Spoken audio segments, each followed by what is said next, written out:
First, we have Steve Melia, who is Senior Lecturer in Transport and Planning at the University of Western England, and a notable academic and expert looking at all of the issues around sustainability of transport and planning in the future. Secondly, I'm delighted that we have Cllr Clyde Loakes with us. He is Deputy Leader of Waltham Forest Council, and more pertinently tonight, he has been the champion there for that borough's Mini Holland programme, which is a working example of sustainable urban and town planning design to make transport sustainable. And thirdly, we have Jamie Gordon, who is our Director of Infrastructure and Energy at BECG, and an expert on sustainable development and sustainable living. So we'll start off with an opening comment, and first of all, Steve, over to you. Thank you. I've been lecturing and researching and writing about transport and planning for 11 years now at UE. My research sort of concerns, or some of it concerns, the relationship between transport and the built environment. So the sorts of things we're going to be talking tonight about, the sort of future of cities, but also the sustainability of transport. How do we change from where we are now to where we want to get to? And sort of with that in mind, I was one of the speakers at the Climate Assembly organised by the parliamentary committees earlier this year, which was a very interesting exercise in sort of public engagement on a controversial set of issues. More recently, I've been doing quite a bit of research on electric vehicles, and one of the projects is looking at use of electric cars. Another one, this is where I originally made the contact with BECG. We're actually going to be looking at the decarbonisation of waste disposal transport, which is probably not something that people give an awful lot of thought to, but it's one of those things that needs to be tackled along the way. So I was asked to say something briefly about the challenges that we face with the sort of cities of the future, which is obviously a very, very big issue. But I just want to say really two main things. One is about the imperative, the legal imperative, to move to net zero emissions. And if you've ever looked at any of the reports that come from the Climate Change Committee, you'll see that they are recommending that net part means that there will still be some residual emissions by 2050 from a couple of sectors, mainly aviation and agriculture. And we don't know yet where we're going to find the capacity to offset even the amount that they are expected to generate. So pretty much everything else, including surface transport, net zero actually means absolute zero.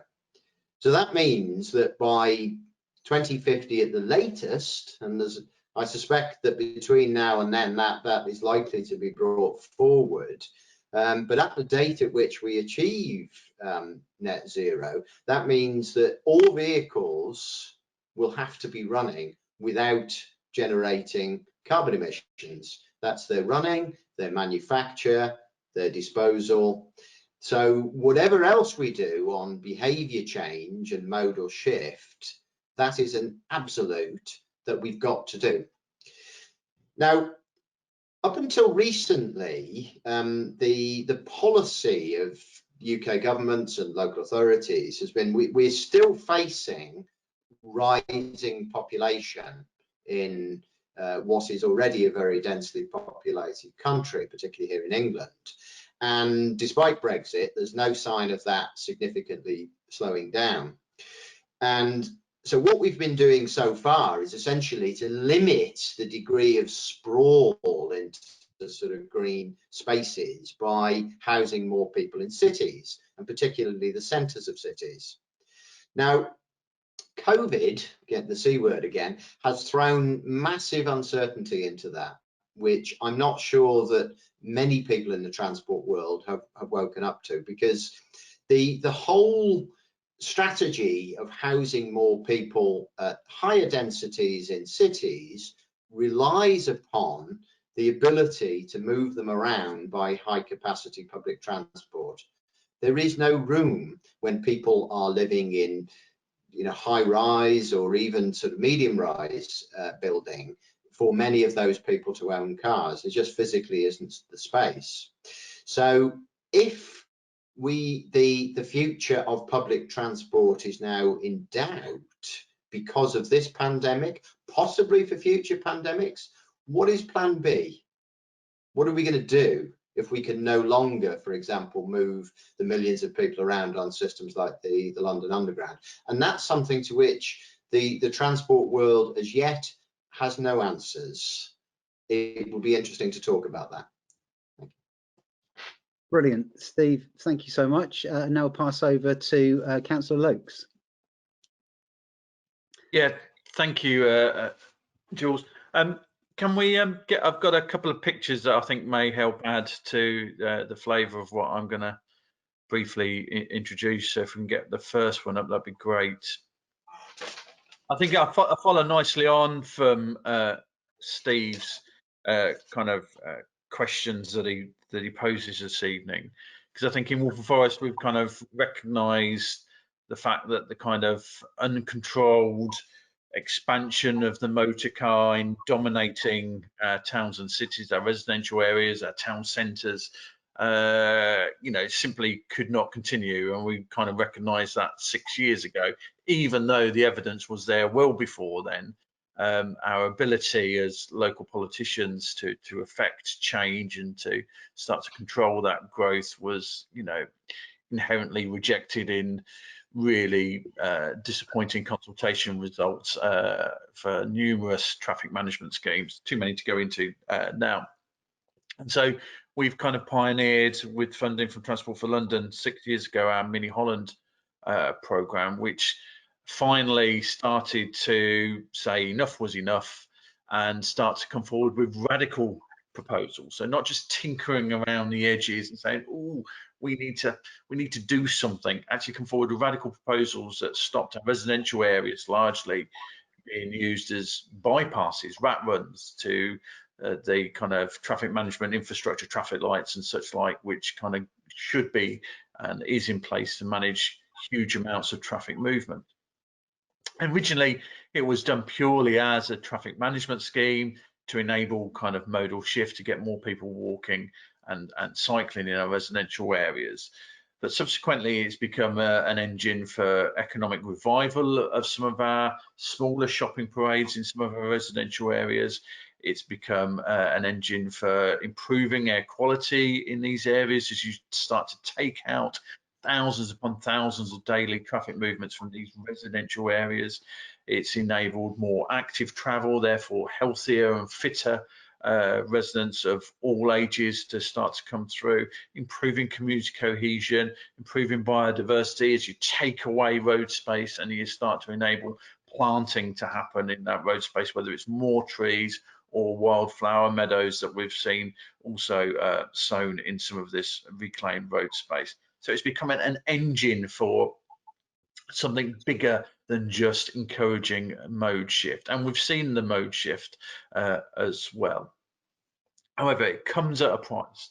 This kind of radical change and at pace change does upset a lot of people, because it challenges the way they have lived their lives and they've been told they can live their lives for many, many, many years. And of course, we've enabled the car to dominate our lives for literally the past 50 years, even though in Waltham Forest, for example, the roads that we have in these residential areas were constructed and laid out before cars were largely invented, never mind car ownership personal car ownership on the levels that we see now in the UK being the thing that it is, yet for some reason we've allowed it to dominate our lives.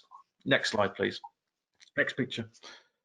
So that's Orford Road, that first picture. It was a two-way traffic, 2,500 vehicles a day, tiny road. Cars would always be parked up on the pavement. So if you're in a mobility scooter, if you were a pushchair, you would have to go into the road to get past, because car drivers would take the pavement for parking.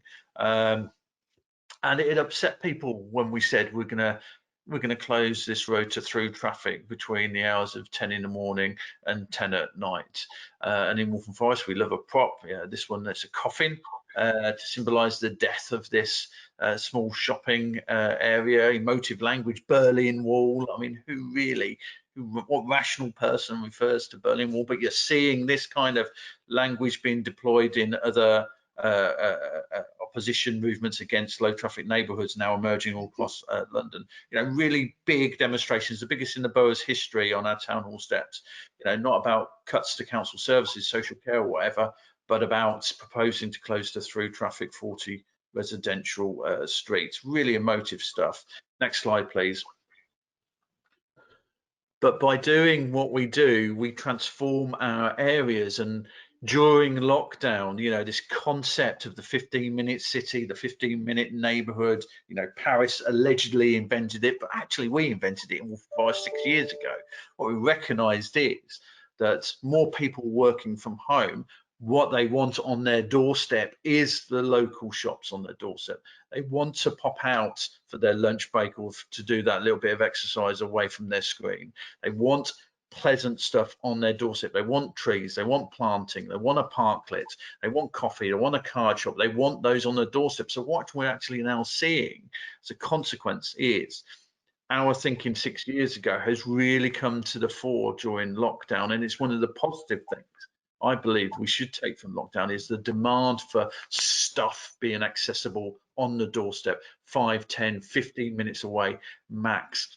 And so that then starts to take away some of the challenges around the traditional mass transit forms of public transport, because people aren't wanting to move the kind of levels of distances that they wanted to do in the past. They're not going in to the offices in central London or into other city centres. Actually, they're coming back to and staying in the residential areas and using some of those traditional shopping parades and reinventing some of those shopping parades which the Victorians and other predecessors, put into those residential areas for a purpose in the first place. Final slide, please. And we can see it in Orford Road, and we can see it in Francis Road in Leighton. Businesses reinventing themselves, businesses making their spaces more accommodating to people arriving by foot, by bike, and by public transport in some instances still, and taking ownership of that space in a way that was never there when we just simply allowed the car to dominate. Thank you. Great, thank you so much, Clyde. And Jamie, over to you.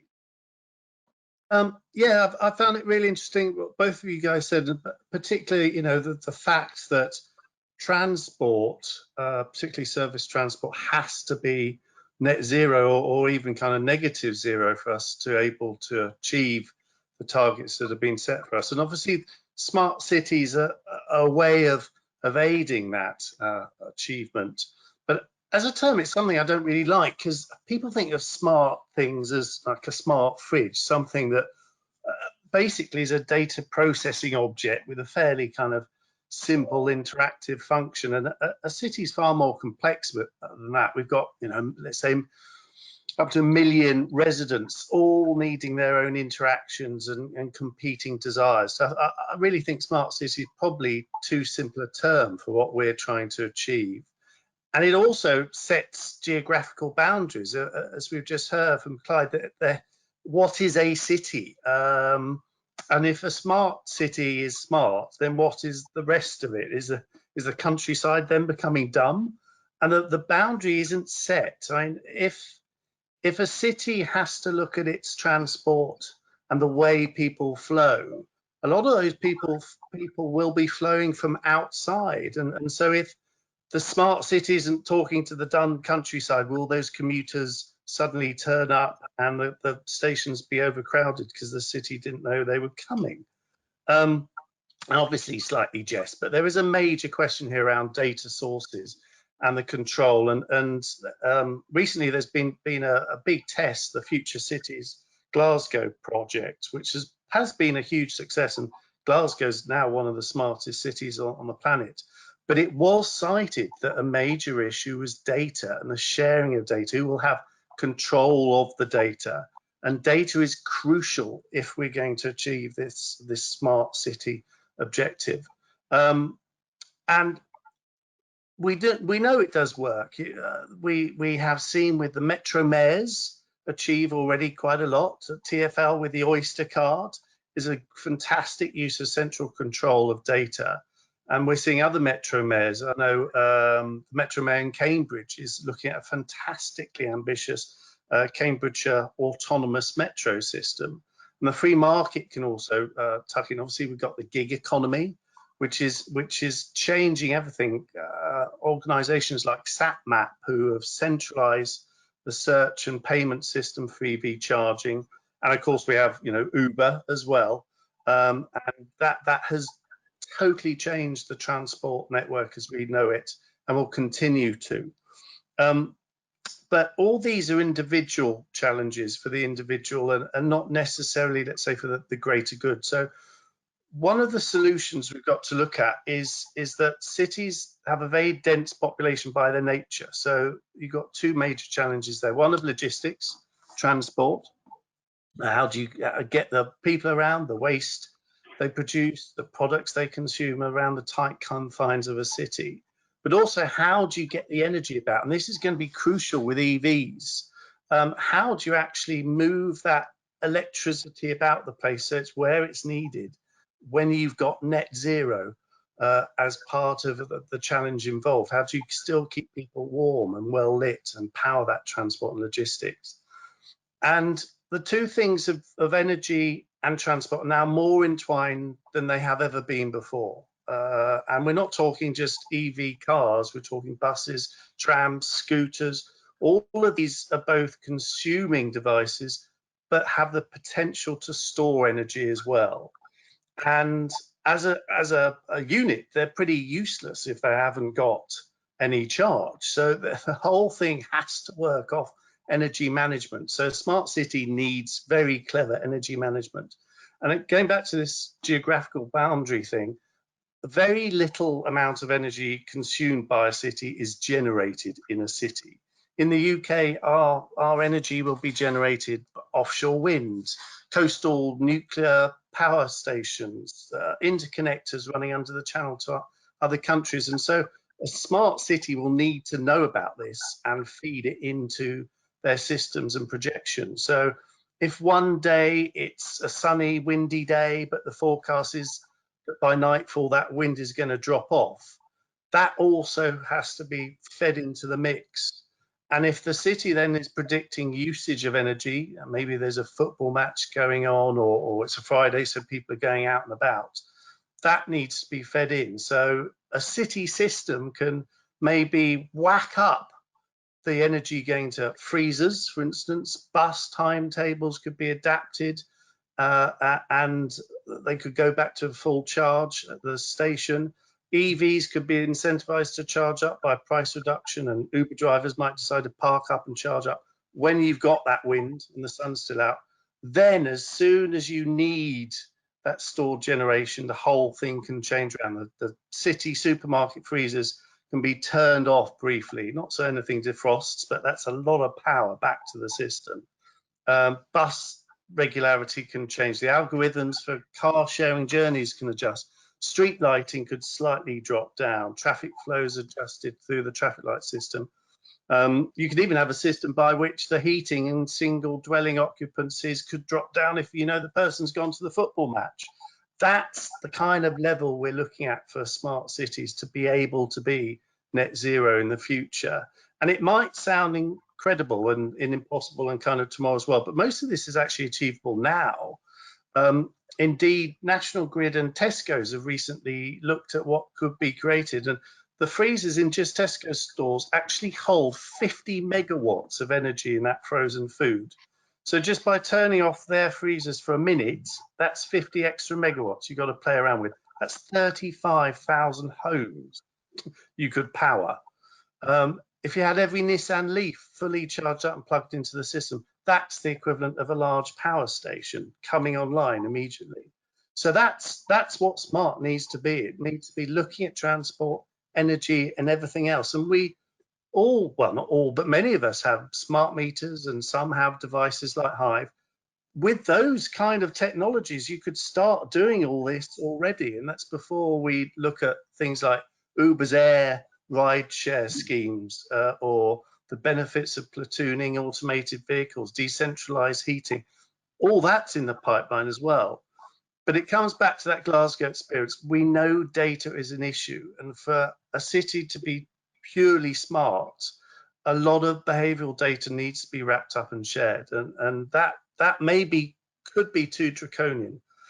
But using that C word again, we've seen COVID has changed a lot of things. One of the things is attitude towards data, and we've had 10 million downloads to the NHS COVID app. So maybe people are getting their head around the importance of sharing data. So who knows? Thank you. Brilliant. Thank you, Jamie. Thank you. Very mind expanding to think of the power of frozen peas in that way. I'll never look at a freezer aisle in the same way again. So we would love your questions. Please, hopefully there's been some food for thought there, no pun intended, and send in questions to us either on the chat or the questions buttons that are on your right-hand side, so we can answer those with this panel. We've got this fantastic panel with us this evening. But just to get things rolling, I wanted to go back to this sort of the transport challenge, that blend of the personal versus mass transit, and just thinking about COVID, do the panel feel that that actually the individual vehicle is going to be pushed forward and promoted as the way of transporting yourself because of pandemics? And what challenge does that set when we have a target for all diesel and petrol cars to be phased out by 2035?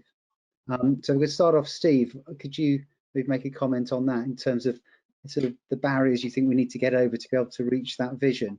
And if COVID has given us an additional challenge in that area?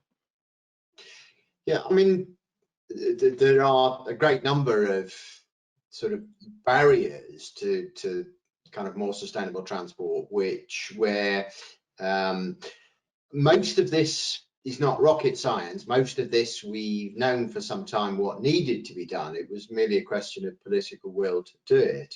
But COVID has thrown in this additional uncertainty, and I think your question there is the sense that's the nightmare scenario, is that what might happen is that firstly, if COVID-19 takes longer to resolve than we feared, and or there is sufficient residual infection that makes people wary about using public transport, and or there are a number of ecologists who are now saying that this pandemic is no surprise, and given some of the other things that are going on in terms of ecological damage, we need to get ready for more of them in future. Now, obviously, quite how deadly they will be, quite how infectious, etc., remains to be seen, but clearly it's a possibility. So the worst case scenario is that one, that people shun public transport and all sort of take the view that the car is the only sort of secure way to move around. And I believe that, in fact, in some of your outer London boroughs, you are actually now seeing much higher levels of traffic than was the case before the lockdown. So what do we do about all that? Well, I mean, the answer as far as the public transport industry is concerned is, as far as I can see, is really just keep your fingers crossed that will go back to normal and ask the government for more money in the meantime. That might work, they might get away with it, but I do think we need to be thinking a bit beyond that. Now, I think part of the answer is what Clyde was saying, is that you know, if we don't want to be subsumed with traffic, and if public transport is going to be hampered for some years to come, then clearly we've got to start using our feet more and doing things more locally. So that's clearly part of it. At the same time, we've got to push on with electrifying all forms of vehicles, and that will be made easier if the numbers of vehicles are reduced. So, you know, whereas most of transport planning is about, well, how do we reduce car use, for example, it's actually in this next phase, it's really reducing car ownership is the biggest benefit, because that will reduce the scale of this massive transition that we've got to go through. Beyond all of that, if public transport is permanently damaged, well, then I think we then got to start thinking about entirely different solutions altogether. So. Great, thank you, Steve. So, Cllr Loakes, over to you. Obviously, you've been looking at this very closely and putting it into practice on the ground, an alternative way of thinking about how people move around and how we design places. What are your reflections on those kind of challenges that have been thrown up, and what are the good parts about what you've been doing that could help? So I do think, you know, it's not just about challenges, it's opportunities, and I think lockdown proved that the technology existed for far more people to potentially work from home than perhaps many organisations, businesses, councils, wide parts of the public sector thought was possible. And that in itself is transformational. That changes the way that we relate to modes of transport and the demand for transport in itself. That said, clearly, not everyone will ever be able to work from home, and huge numbers of people will continue to need to get to a place of work. However, I find it incredible that we are constantly looking for technological advancements to enable how we get to that place of work. You know, we have, you know, we can walk, we can cycle, and, you know, those modes of transportation, you know, are so often downplayed, yet for huge numbers of our daily journeys, whether it's to work, to school, for leisure, can be conducted via those forms, via those modes. And, you know, bikes don't need to be electrified. If anything, we need to pull back from that. Clearly, some electric bikes are really, really helpful for some people and gets them onto a bike in the first place, because they're not as fit or physically able to cycle a purely pedal bicycle. But we shouldn't necessarily be looking to kind of create even further forms of transport that have a technology element to them, making it harder for people to look after themselves and fix themselves, creating extra demands on the grid, all of those things that kind of almost Jamie was alluding to earlier. So I think there is something around how we take our kind of neighborhoods going forward. And I think the point also Jamie made was this kind of sense that, you know, you're either outside of a town or city or you're inside of a town or city. Actually, there are different aspects of neighborhood working, neighborhood living, neighborhood leisure, shopping, that I think will kind of come out of lockdown and that will benefit and sustain us going forward. And then there's this other point around you know, circular economy principles around kind of car ownership.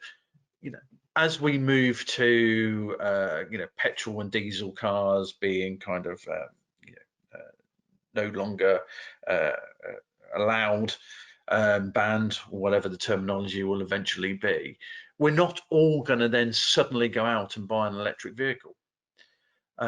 Actually, car sharing, car clubs are going to become more and more the norm, particularly in towns and cities, particularly how we develop our housing growth because, you know, the car parking spaces aren't going to be available. And people, I think, are starting to put a premium on, well, I'd much rather have some quality amenity space, a parklet, a park, than a load of car parking spaces for a car that I'm never going to be able to afford to buy. And actually, when I do need to go and see my in-laws, you know, 200 miles up the M1, actually I can hire a car for a day and support the circular economy principles that are embedded in that, and it's an electric. And you know, I think there's a huge amount of behavior change that is just on the verge of kicking into being what is at people's forefront of people's minds when they start to make decisions. And I think, you know, that we're going to be in a better place in that respect as a consequence of some of the things that have been done in Waltham Forest and Hackney many years ago, and a huge number of other local authorities. Just on the tipping point, I think, of some of that stuff becoming the norm as opposed to the fringe.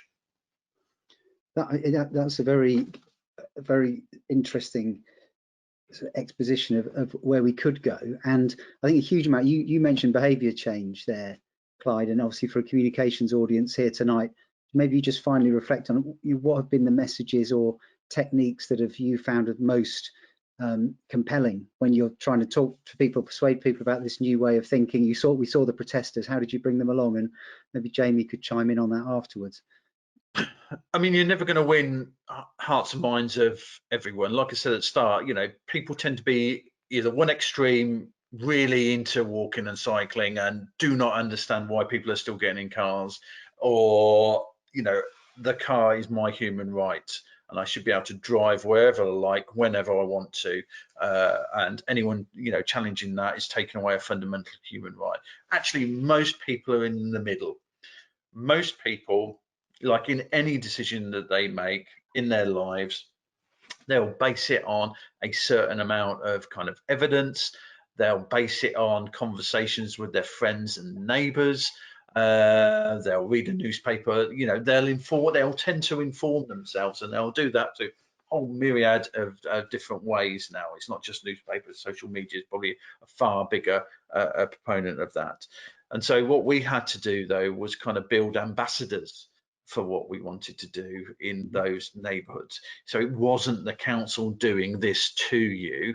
Actually, it was about neighbours wanting a quieter road for their children to be able to micro-scoot to the primary school every day, rather than having to get into a car, because that was the only way they felt their children were safe and they were being protected. It's about challenging, you know, giving people the information that says, you know, air quality is really bad around here, and this is what your children's lungs will look like.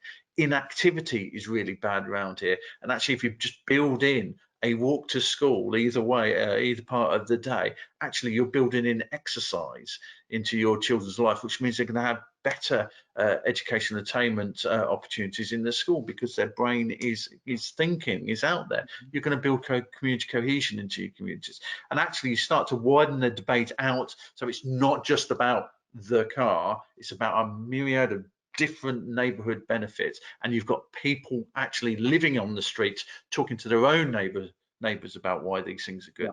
Yeah. You start to kind of switch people from kind of just being neutral to actually saying, well, yeah, I'll give this a go. That's how, who would not want that?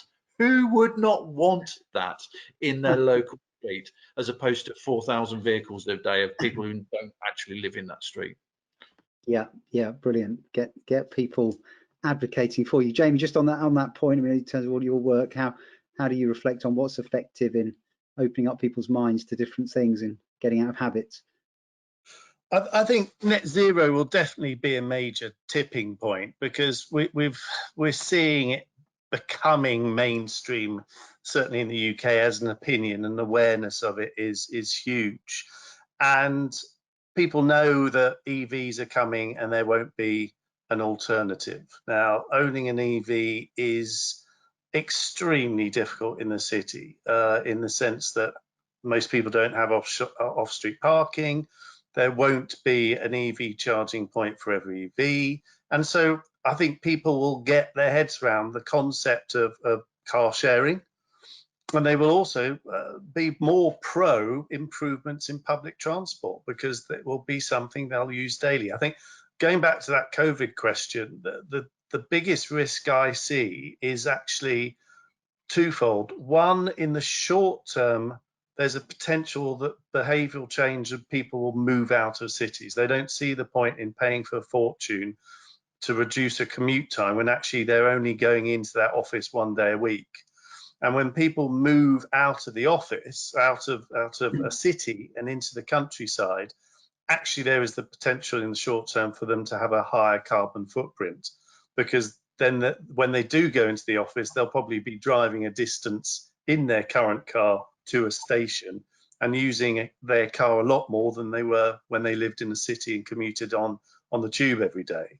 I think the other issue post-COVID when it comes to consultation is, as Councillor Clyde alluded to, there are those people out there with the coffins and the silly placards who are hugely anti, and they can often be very knowledgeable people. And I think it's going to be difficult for new transport schemes, public transport schemes, to have the evidence base to justify their outline business case and various other consenting procedures they have to go to, when anyone with an ounce of common sense can put a big question mark over their modelling. Because how do you model transport usage in a post-COVID world? And I think that could be something that comes out a lot in consultation, and the antis could start using that as a way of blocking public transport and road change proposals. I think that is a risk we have to look at. Yeah, and as we've got the, as you say, we've got net zero, and we've had the Heathrow terminal turned back on the basis of that legislation, haven't we? So we've got the environment bill, we've got net zero, we've got the planning white paper going through at the moment. Just on a big picture, before we go to our first poll, do you think that there is the sort of political will and the political nationally and locally systems in place to build back better after COVID, as we keep hearing from our government? And if we are going to do that, what do we need to prioritise? So Steve, I'll go back to you on that. Can we build back better, and what would we need to Funny you should ask this, because one of the things that I've been invited to do in about a month's time is to give oral evidence to the Environmental Audit Committee, who are looking at this, I think they call it building back green or greening the post-COVID recovery. So it's essentially that question, is it possible? And yes, it's possible. The signs coming from government are mixed, and I guess overall probably not looking very good, because what government generally tends to do is to do the right thing as regards the small stuff and carry on with business as usual when it comes to the big stuff. So, you know, one of the big problems in all of this is the ideology that says in order to benefit an economy or refloat an economy, what you've got to do is build a lot of hard infrastructure. Now, in fact, I've reviewed some of the evidence on this, and specifically as regards transport infrastructure, and I have to say, and I can send you a copy of the article that goes through all of this, the evidence is very weak. No one has ever proved that building any kind of transport infrastructure makes any difference whatsoever to national economies. Right, that's the important bit. What's very clear is that you can build, by building stuff, you can move economic activity around. So, you know, if you build a new road and somebody can connect a new industrial estate to it, sure, you're likely to see an increase in economic activity in that area. But that doesn't mean that it's benefiting the economy. It might make no difference whatsoever to the economy. So one of the key messages that I'm going to be making to that committee is, when we are looking to build back and refloat the economy, and if we're particularly concerned about, you know, a temporary rise in unemployment, it's actually far more cost effective to employ people directly doing things that are useful than it is to say, let's go out and build loads more motorways or high-speed rail in the hope that that will soak up some of the unemployment. So those are just a few of the responses to that. Well, look forward to seeing that article. Please send it over, and that's very it's very different perspective. I think many who assume that infrastructure is the answer. Clyde, what's your thinking? The key to getting a greener, better recovery? Well, I think like Steve, it's generally mixed. I think, you know, there is, as ever, and I have it in my own council, there is an attempt to kind of pass this agenda over to a particular directorate, a particular government department, when actually it needs to be owned by the whole of government.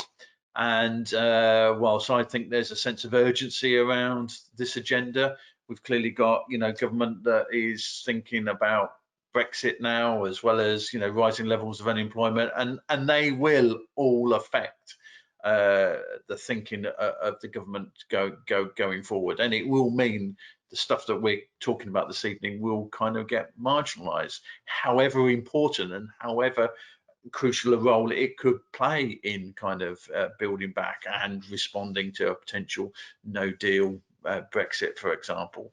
You know, it will be forgotten about. It will become an environmental issue, a transport issue.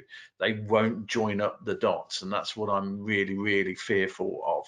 And so we will miss yet again another period of time, another cycle of government to kind of affect real change, which is why local government is so important in this space, I think, because it is out there fighting a fight, doing whatever it can to improve people's behaviours, become more responsive and responsible to kind of, you know, the environmental agenda, and whether it's kind of, you know, part of a future smart cities programme, or it is just simply reducing its carbon footprint, doing what it can with the powers that it has, with the leadership role it has, to try and make a difference in a time where there really is you know, a vacuum, apart from one or two snippets here and there, a real vacuum on kind of policy initiatives around this from government, rather than just headlines.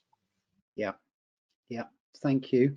Righty ho, I'm going to just jump to our question from the floor, because we have a few questions coming in, and this one's pertinent to the conversation we've been having, so I want to make sure we answer it. And this is from David Tarbuck, who's comms director at Salisbury Group, facilities management company, I believe, an FM company.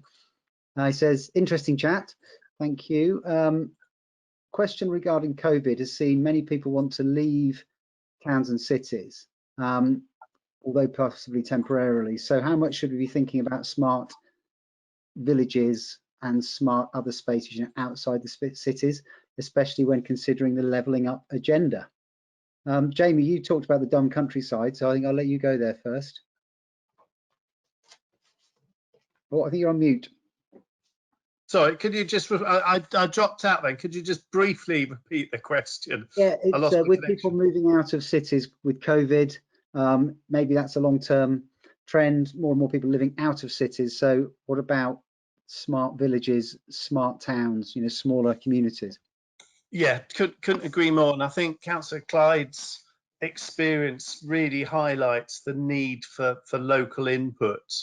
But I think from a central basis, that has to be driven by funding and incentives coming down from Westminster, because it's a huge challenge to achieve what Waltham Forest has done.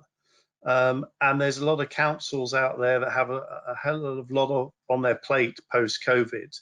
I think some of the things that Westminster are doing are great. You know, the 160 million for offshore wind, but that needs to trickle down to funding in Grimsby for apprenticeships in that sector. It has to trickle down to a local level as well.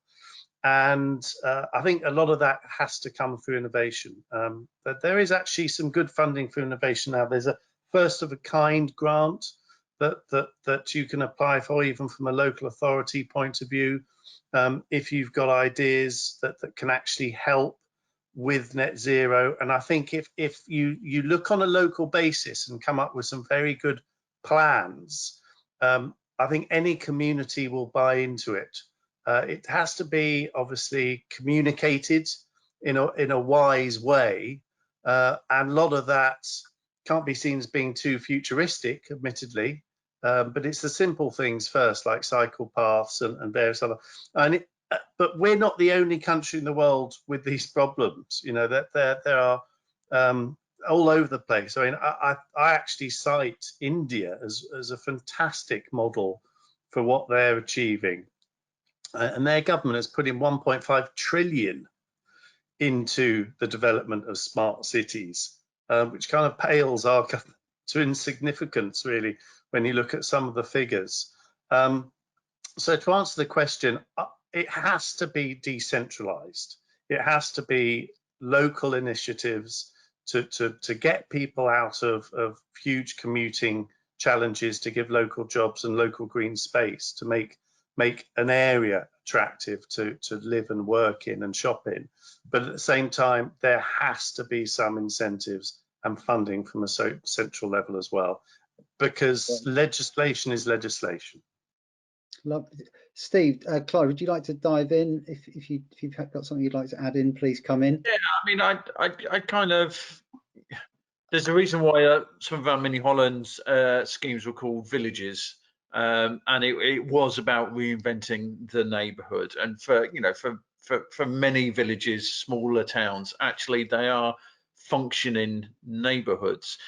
Over the years, some of the employment prospects of those places has changed dramatically or reduced dramatically, which then meant people were commuting into larger towns and cities to work. But actually, again, this is a great opportunity for those places to reinvent themselves.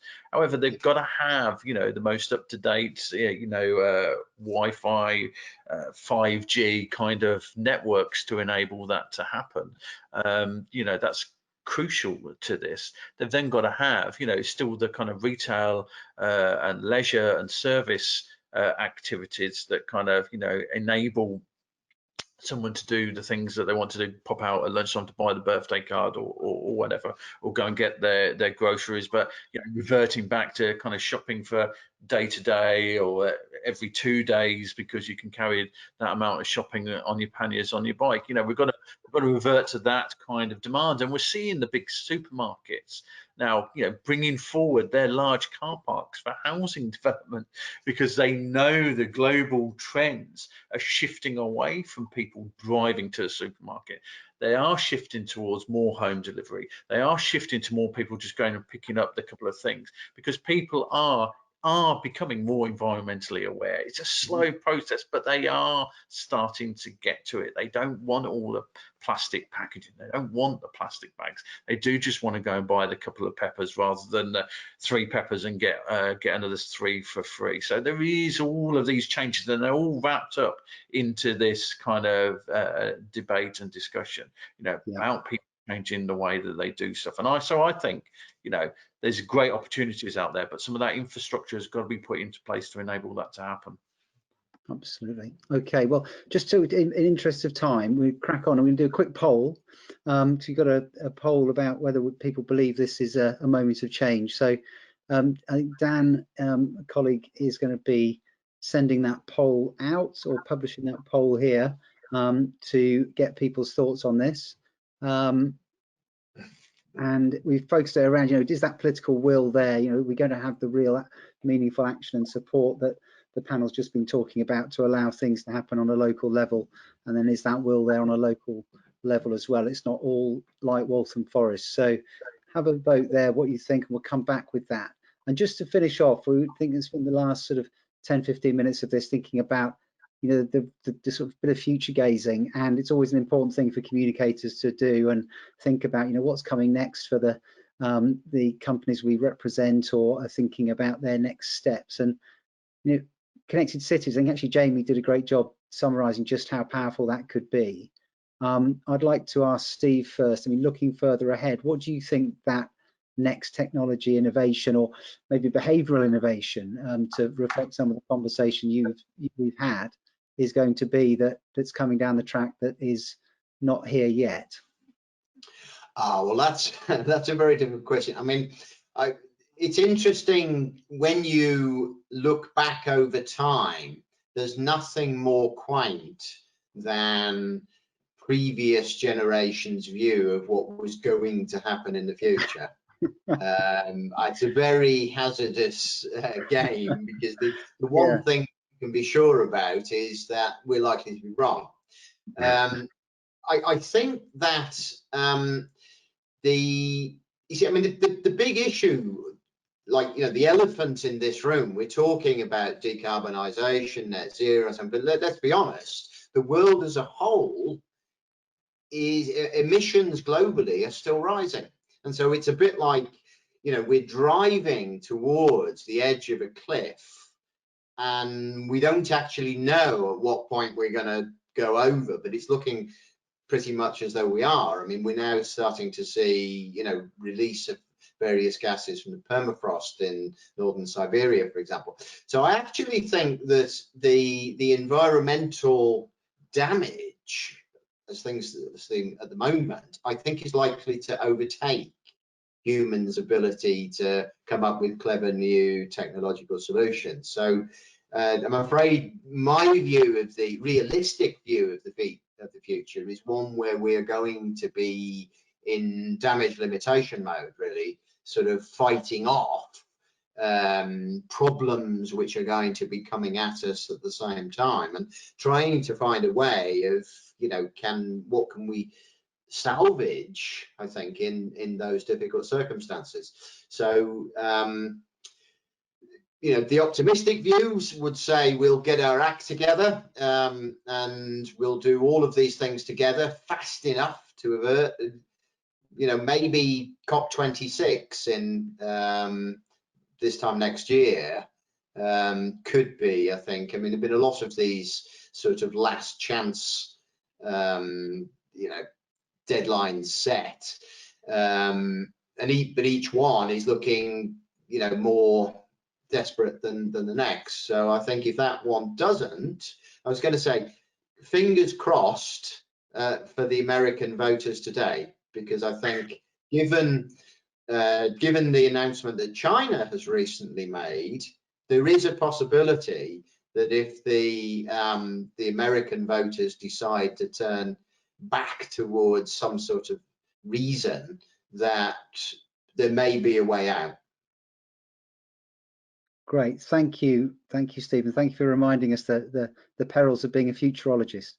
It's a dangerous career. Clyde, what do you think? Is there anything that you see in the near future, or things that you would wish to happen that you think can help us along this smarter city, greener way of living? I mean, I say this to other audiences, you know, all the evidence is stacked in favour of the things that we've been discussing tonight. You know, right from Steve's comment about, you know, gases being released from the permafrost, the fact that walking and cycling is better for our own personal health as well as our neighbours' health and families' health. All the evidence is there and it's building day after day after day. So why do we resist it so much? What is it about us as a human race that says we want to destroy the place that gives us a home and a life? You know, why do we want to do stuff that damages us? And it is quite frightening that we're on that kind of self-destruct kind of path. However, there is a utopia. It is called Waltham Forest.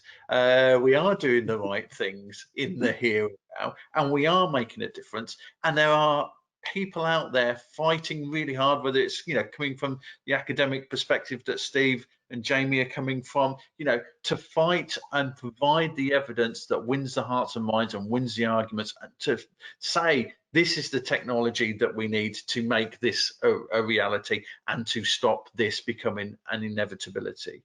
You know, so that, you know, you've got to keep going though. You've got to keep, you cannot give up. And, you know, civilization will not collapse overnight because of us putting in low traffic neighborhoods. Civilization will collapse in years to come if we don't do these things now. And we know that they work, and then we know that they make a difference, and we know that people won't be happy straight away, but actually we can't just be thinking about ourselves in the here and now. We've got to be thinking about future generations as well, and trying to kind of move the mindset of how people respond to politics when they vote, which is always about the here and now rather than the future. I think is a wider, bigger debate, but there are so many people out there now that are fighting this really, really good fight and are starting to make a difference, however small. You know, everything starts off in a small way, starts off as an acorn. You know, we can make a difference, but we've got to keep fighting, got to keep going. Great. Jamie, over to you. Yeah, I mean, I think Steve hit the nail on the head. I think the China announcement is a total shift. And if you think China doubled their CO2 output in the last 20 years, if India follows suit, just the increase from what they produce today to what they will be producing in 20 years is what America produces annually. So, you know, we're talking massive figures, and those big economies still per capita produce a small amount compared to us. China is still behind us, even though they're the biggest CO2 polluter in the world.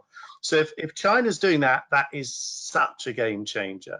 But I think we've also, unfortunately, got to be slightly realistic. And I think for us to be able to achieve net zero, and Steve alluded to this with offsetting, we've probably got to play ball with some of the nasties, and where the money is still in a lot of fossil fuel in the short term.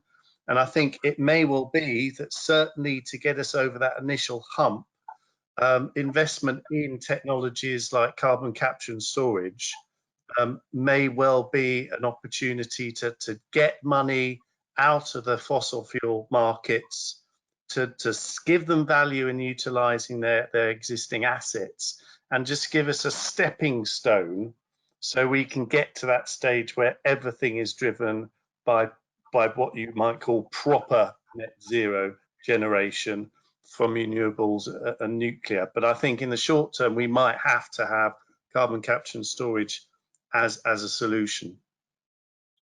Brilliant, Jamie. Thank you for that. And I think those were some really good closing sentiments from each of you in terms of the challenge, and also a call to action there from Clyde. So thank you very much for all your contributions. We'll do a little summary at the end, but wanted to let the audience come back and have a say. So I think we've got a result to our poll, whether we can build back better, which we're going to share. And there we go. There's faith that in a majority, that'll be enough to see Joe Biden over the line this evening. There's political will to make our cities greener. No, things will stay the same. So good to see that optimism's there, and I think it really is crucial, isn't it? It's been fascinating listening to this webinar this evening, because we do a lot of these, and what is so clear, isn't it, is that COVID has affected us in many ways in terms of just how maybe short-termist we are, dealing with something right in front of us that's very serious, and we've had to refocus, I think, this evening on some of those really big issues. You know, to quote Steve, are we, beyond the last chance saloon, or can we make those real behaviour change decisions in our local communities that build up, maybe take us back to where we used to be in some of our ways of thinking about villages and communities in the way that Waltham Forest are, to create something that is much more sustainable in the future. And with Jamie's vision at the beginning of a city controlled by data, where everything is so smart that we can find savings and find better ways of working. Thank you all so much for coming along this evening and being part of our panel. We've had a really great attendance, and it's really good to have you supporting our group of communicators here. And they were just, before we go, just ask you to just cap off with a final thought yourselves, where the conversation's gone this evening, and maybe just a bit of a word of encouragement or advice to a group of communicators here, how we can help to get us to this better place that we're all wanting our world and our places to be. So I'll start with you, Steve. Yeah, well, obviously, you may know more than me as to who the audience is working for. I guess, if you are working for private business, then I think that getting the message across about that decarbonisation agenda is absolutely critical.